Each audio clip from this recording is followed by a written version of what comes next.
It's time for My Favorite Husband, starring Lucille Ball. Hello, everybody.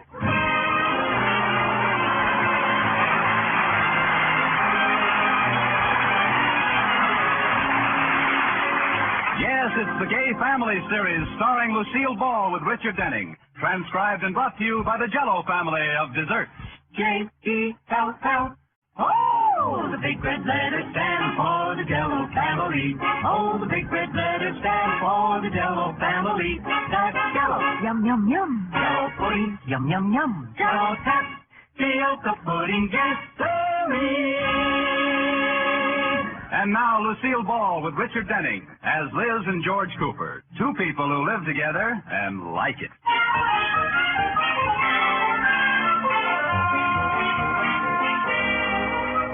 As we look in on the Coopers tonight, it's just after dinner, and we find Liz and George settling down to a normal evening's conversation. Come over here and sit down, Liz. I have something I want to talk to you about. All right, let's get it over with. How much am I overdrawn? You're not. Well, what did I forget to pay, and when are they going to turn it off? Now stop jumping to conclusions. This is business. I made out my will, and I want you to take a look at it. Oh, it's only your will. I thought it was something I'd done that you... Your will? Yes. What's the matter, George? Oh, nothing's the matter. There is, too. You're keeping something from me. Liz, it's just good business. You're sick. I never felt better. You lied when we were married, and you're really older than I think. Now, stop it. Drawing up a will is just a good, sensible thing to do. Then everything's legally taken care of if anything happens. I won't discuss it. Well, I want you to. You should know I've arranged things so you'll know what to do when I go. All right, George. Well, that's better. What's the matter? Oh, George, I miss you so. For heaven's sakes, Liz, I'm speaking of the future. I haven't gone yet. But you said you were going. Of course, we all have to go... Don't do it, George. Don't go. Look, honey, I'm perfectly well. I feel fine. I'm healthy. But let's face it, we all have to go sometime. We do unless you know something the rest of us don't. I don't know anything. Honey, there's nothing serious about this. It's just business. Now let me read it to you. Here. I, George Cooper, being of sane mind and sound body, do hereby declare this to be my last will and testament. To my wife, Elizabeth, I leave all my worldly goods. Ah, George, thank you. But you shouldn't have done it. I haven't done it yet. Well, when you do it, you shouldn't have done it. Stop it. You said there was nothing serious about it. You want me to cry again? No. Here. Now read it yourself. I don't want to read it. Well, it's for your own protection. You know, I could leave everything to my mother. Let me see that. All property in which to this date I have any interest... Okay, George, I'm finished. Oh, what's the use? Give it to me. I had your will drawn up, but I don't suppose you want to read that either. My will? Yes. What for? You're the one who's going. What are you trying to do? Push me ahead of you in line? No, it's just that there might be a time when your will would be needed. After all, you do have some property of your own. I do? Yeah, that property in Florida that your father left you, those 3 lots on the beach. Oh, you mean sunken acres. They aren't really underwater, are they? I always thought it was oil land. If there's any oil down there, it's still in a whale. Oh, I see it all now, George. You want me to sign a will leaving everything to you, and then you'll bump me off. You want to get your dirty fish hooks on my oil holding. Very funny. You'll never get away with it, George. You'll be rich but unhappy. I'll haunt you. All right, now cut it out, Liz. Well, where's your sense of humor? Oh, sorry. I guess I'm tired. Now, I went to the trouble of drawing this will of yours up, and I want you to sign it. Well, this one I better read. Oh, go ahead. Okay. I, Liz Cooper, being of sane mind and some body, do... Liz. That's sound body. Sound body, do hereby declare this to be my last will and testament.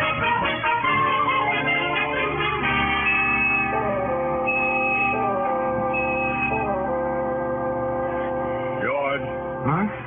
Oh, yes, sir, Mr. Atterbury. What is it? are you sleepy, boy? No, sir. Then what are you doing with your head on the desk? Counting up to 100 while your secretary hides? Well, to tell you the truth, Mr. Atterbury, I spent all last night trying to explain to Liz about our wills. Oh, gad, boy. Stretch out on my couch and take a nap. No, I'll be all right. Did you want me? Oh, yes. I've been thinking. The weather's getting nice now. Why don't you and Liz and Iris and I go up to my place in the mountains? Hey, that sounds swell. Well, the four of us can fly up this weekend. Then you and I can fly back Sunday and leave the girls up there. Leave them up there for how long? The whole week. I'll have my new car by the following weekend, and we can drive up and get them. Gee, the girls will be up there a whole week. Oh, that'll be a swell vacation. Yeah, for them, too. Well, I knew you'd go for it, so I already bought the tickets. Here are yours in this envelope. Oh, thanks. You know, you're a pretty good boss for an employer. Yo,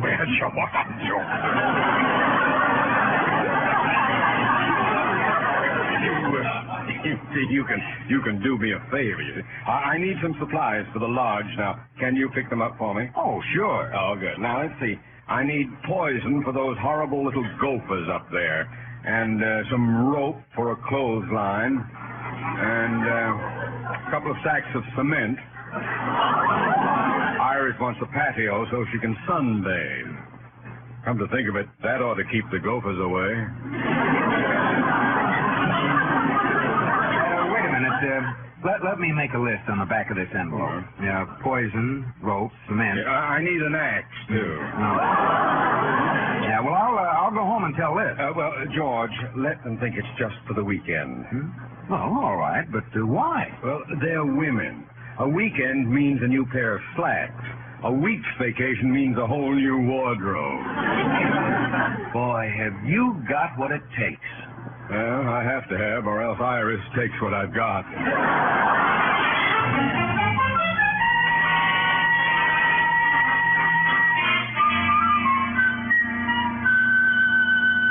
Katie, how's dinner coming? Fine. You see, I want to be especially nice to George tonight. I gave him kind of a rough time last night. I heard you talking till all hours. Hi, honey, I'm home. Oh, hi, George. Hi, Katie. Liz, guess what I have in my pocket? Lint. No. Airplane tickets. The Atterburys invited us up to their lodge. We leave Saturday. Oh, but that's not enough time. To pack? No, to shop. Liz, we're only going to be there for a weekend. Oh, well, in that case, I'll just buy a new pair of slacks. Mr. Atterbury sure is a smart man. Well, now, that doesn't make any sense at all. Oh, you'd be surprised. How soon's dinner, Katie? As soon as you're ready and we've got your favorite dish. Good. Now, I'll just get washed up. Won't be a minute.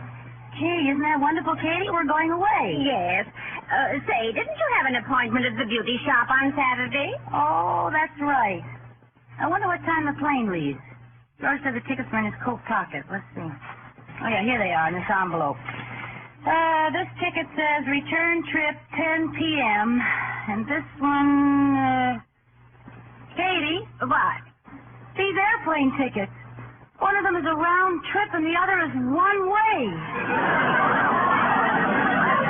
There must be a mistake. Sure. There'd be no reason for it unless one of us isn't coming back. One of us isn't coming back? Katie, last night George insisted I sign my will, and now he gets one round-trip ticket and one one-way ticket. Oh, Mrs. Cooper, you're just jumping to conclusions. Yeah, I guess I am. Oh, I shouldn't even think those thoughts. I'll just put this back in George's pocket. Oh, wait a minute. There's some writing on the envelope. Looks like a shopping list. Oh? Katie, listen to this. Poison. He's going to take me up in the woods and poison me. There must be some explanation. Look at the next item. Rope. If the poison doesn't work, he's going to hang me. It's just a crazy coincidence. What's next? Cement. If I live through the poison and the rope, he's going to put my feet in cement and dump me in the lake. Look what's next. Axe. Axe? Don't you see? If I'm able to hold my breath, he's going to swim underwater and chop me to pieces. But how can Mr. Cooper do such a thing? Well, with that list of weapons, how can he miss? But I can't figure out why. What was in that will you signed? Nothing. 3 stale lots my father left me down in Katie, that's it. What's it? They finally struck oil on Sunken Acres.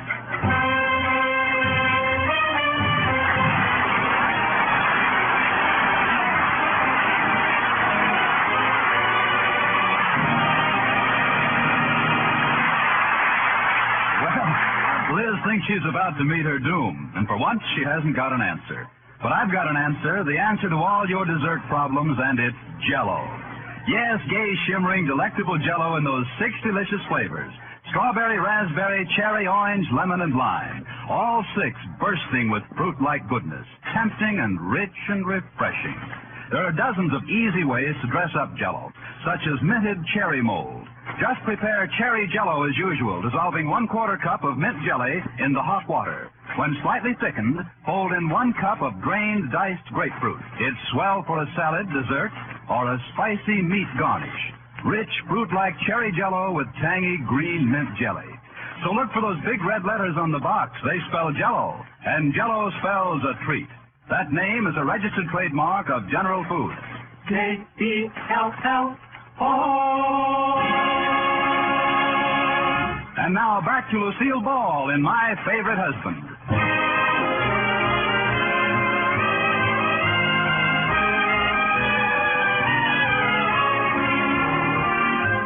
As we return to the Coopers, we find Liz in a state of nervous apprehension. After years of having George under her thumb, she's suddenly discovered that he's about to put the finger on her. Or at least she thinks he is. Well, right now it's after dinner, and Liz, the intended victim, is in the living room reading, while George, the killer, is slowly stalking up behind her.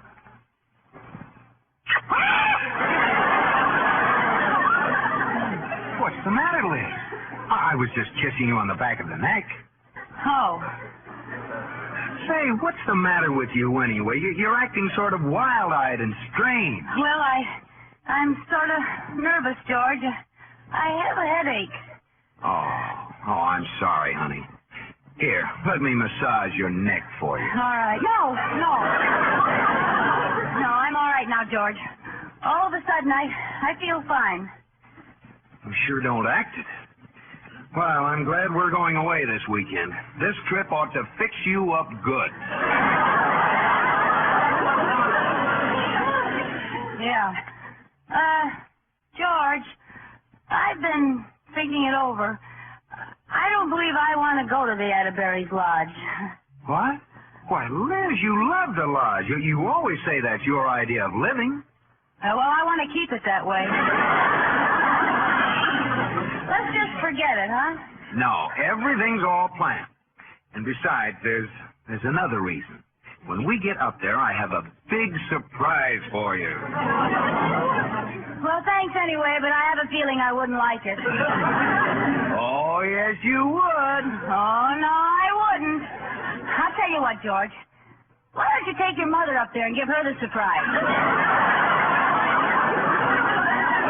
Don't be silly. You just wait. When you wake up Monday morning, you'll be very pleasantly surprised. If I wake up Monday morning, I'll be very surprised. What? George, sit down. Over there. George, has anything happened that you haven't told me about? What do you mean? Do you need money or anything? Are the books all right at the bank? Liz, What are you trying to tell me? Just that I love you, George. You could have anything of mine you wanted. You wouldn't have to ask me twice, not even once. Here, I'll give you everything right now. I, Liz Cooper, give George Cut Cooper it out, everything. Liz. You sound like you flipped your lid. Now, if you've got something to say, come on out with it. Well, okay, I will. George Cooper, why did you make me sign that will last night? I didn't make you. It was just legal protection. Oh, look, if it bothers you that much, I'll destroy it. I'll tear it up as soon as I get back from the lodge. As soon as you get back. I mean we. As soon as we get back from the lodge. Well, goodbye, George. Come back here. You stay away from me, George Cooper. I'm going to my room, and don't try to get in because I'm going to bolt the door.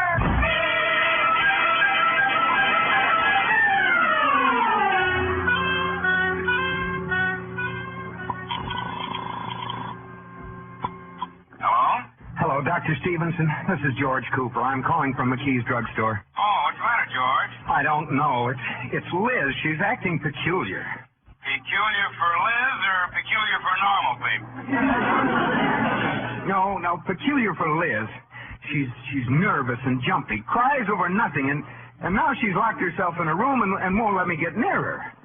Oh, I hate to say it, Doc, but she sounds like she's finally cracked her crock.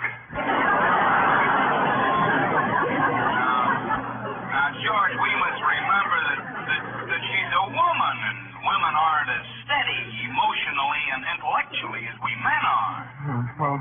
Well, can you come over? Well, not right now, George. I have an appointment with my psychoanalyst. In the meantime, you better give Liz a sedative. Have you still got any of those powders I gave you when you couldn't sleep? Yes.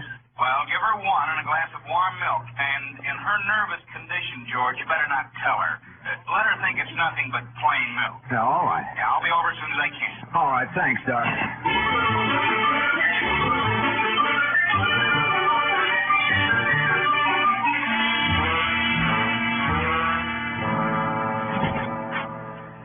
Hello, Liz. Did you decide to come out of your room? I'm thirsty. I was just on my way to get... What were you doing in the kitchen? Oh, nothing important. I just thought it'd be nice if I got us each a big glass of warm milk. No, thanks. I'm not thirsty. But you just said you were. Well, I'm not. Oh, it's too bad. Katie already fixed it. Katie fixed it? Yes. Good. I'm thirsty. Yes, dear. Katie, will you bring in the milk you fixed, please? Coming, Mr. Cooper. Here we are. Oh, thanks, Katie. Just put the tray on the table. Yes, sir. Mrs. Cooper, could I see you in the kitchen a minute, please? Certainly, Katie. What is it? Don't drink the glass on the right. He put a powder in it. He didn't. I saw him when my back returned. What are you going to do? I'll do like they do in the movies. I'll get him to look away and then switch the glasses. Good luck. What does Katie want, dear? Oh, nothing. Well, let's drink our milk. Oh, George, look at the fireplace. I think the log's going to fall over. Where? There. There's no log in the fireplace. My mistake. You better drink that milk, Liz. Okay. Here goes. Good.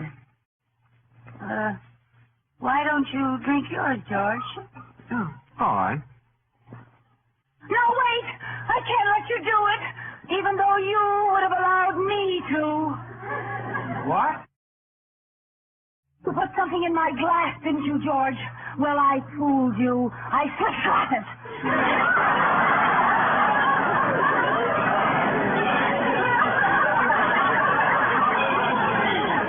Well, I had a hunch that's why Katie called you, so I switched them again while you were out of the room.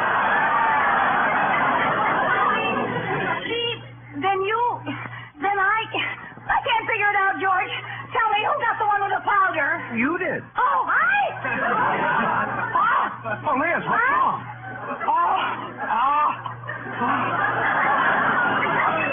You know what's wrong. That powder is doing its dirty work. But it wasn't supposed to make you act like this. Oh, I'm sorry.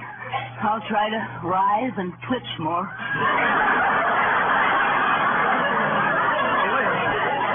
Oh, gosh. Gosh, I wonder if I got the wrong powder. Don't worry. You got the right one, all right. Oh, Liz. Oh, get up off the floor. It's beginning to take effect. Everything is turning dark and fading away. Fading away. Fading away. Oh, why doesn't that doctor get here? It's too late, George. Don't pretend you want to save me. Pretend? This is the test of our love. If this is what you want, then it's what I want. I'll go with a smile on my lip.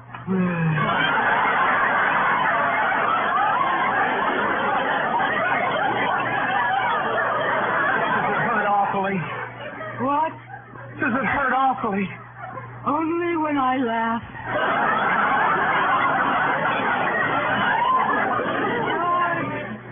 George, where are you? Don't leave me in my last moments. Oh, Liz, baby. My husband, I forgive you for what you've done. And if I had my life to live over again, I want you to know I'd do better. Oh, Liz. I could stay within the budget if I tried.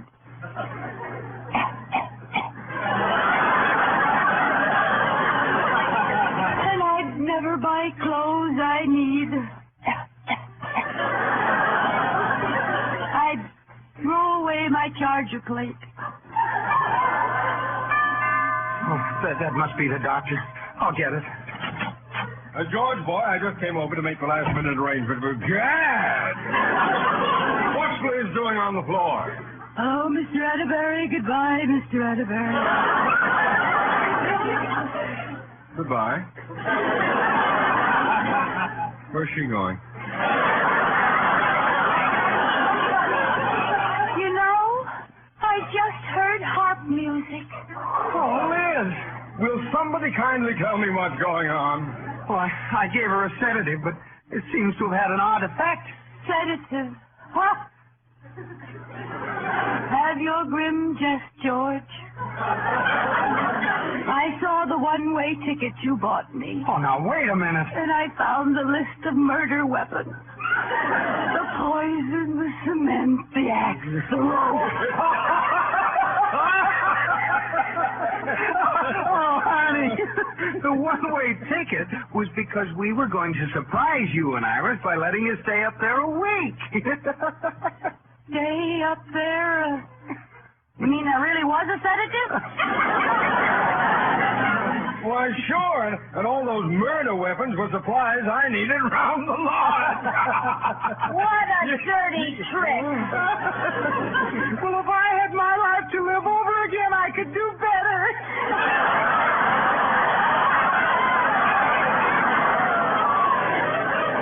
You can just forget those promises I made, George Cooper. I didn't know what I was saying. I was under the influence of warm milk.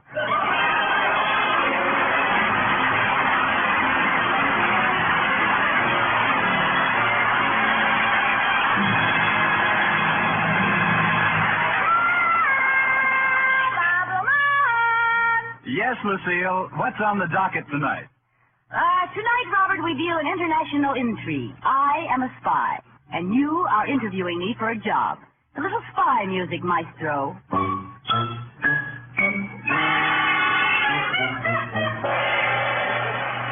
You must be our new spy. We have a big job in the South. You think you can do it?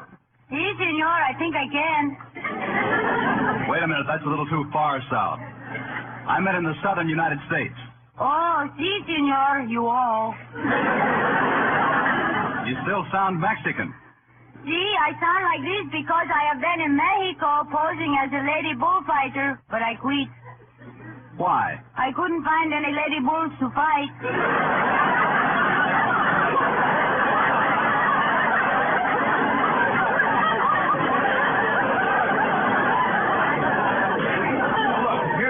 problem. These Americans make a product called Jell-O, and I got to find out what flavors it comes in. Ooh, that's a tough one.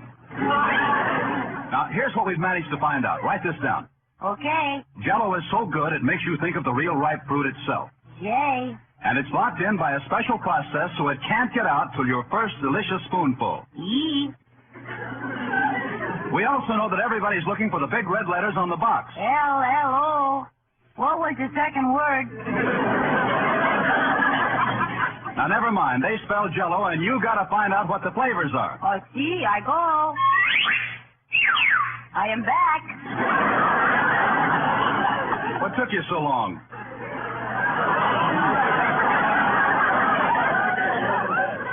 Wrong headwind. Senor, I got all 5 flavors. Strawberry, raspberry, cherry, orange, and lemon. There's another flavor. You bungled. You bungled. What does that taste like? Find out what that other flavor is. Yes, senor. Si, sir. Lime. That's wonderful. How did you manage to sneak in and get the information without being caught? Confidentially, I slink. Good night, Senor Bob.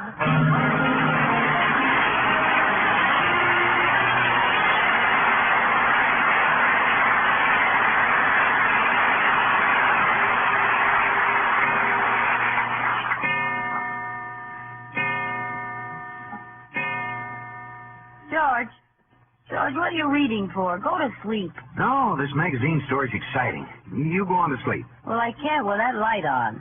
Oh, well, I can't put it down at a time like this. Listen. The huge, shapeless thing crept slowly up behind Mildred, and before she could scream... Oh, Liz, what did you turn the light out for? Go to sleep. Oh, all right. Good night. Good night. What do you think it did, George? What? The huge, shapeless thing. What'd it do? I don't know. You turned the lights out. Now go to sleep. Who can sleep with Mildred in a spot like that? What'd it do, George? What'd it do? How can I sleep with that light on? Give me that magazine. Oh, here it is. The huge, shapeless thing crept slowly up behind Mildred, and before she could scream, it slipped its bony hands around her. Oh, no! Oh, what does it say, Liz? Around her what? Around her. Continue next week. Good night.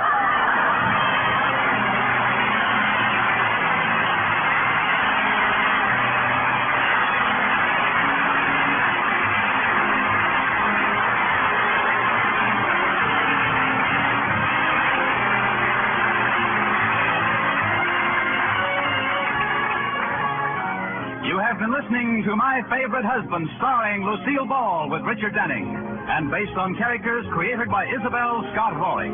Tonight's transcribed program was produced and directed by Jess Oppenheimer, who wrote the script with Madeline Pugh and Bob Carroll Jr. Be sure to get the April issue of Radio Mirror magazine with the big picture of Lucille Ball on the cover. That's the April issue of Radio Mirror magazine.